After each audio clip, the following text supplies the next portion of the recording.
એક વેપારીને ₹600 માં એક બેટ વેચવાથી 25% જેટલું નુકસાન થાય છે. તો ધારો કે બેટની કિંમત કેટલી હશે?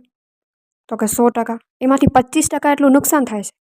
તો આપણે 100% માઇનસ 25% કરીએ. કેટલું આવે? તો કે 75%.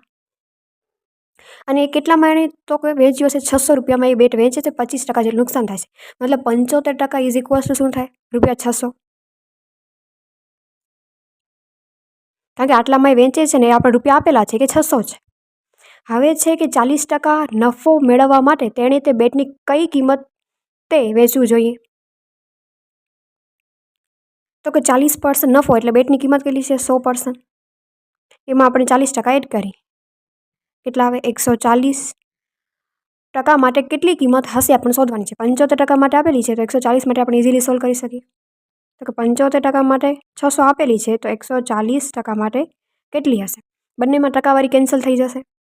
140 ગુણ્યા 600 ના છેદમાં 75. આને આપણે 3 વડે ઉડાડીએ તો 25 આવે. આને 3 વડે ઉડાડીએ તો આવે 200. અને 25 8 કેટલા આવે? તો કે 200. તો 140 ગુણ્યા 8. તો કે આને ગુણાકાર કરીએ તો અહીંયા 0 આવે. તો કે 32. તો કે 3. અને 8 કે 8 અને પ્લસ 3 તો કે 11.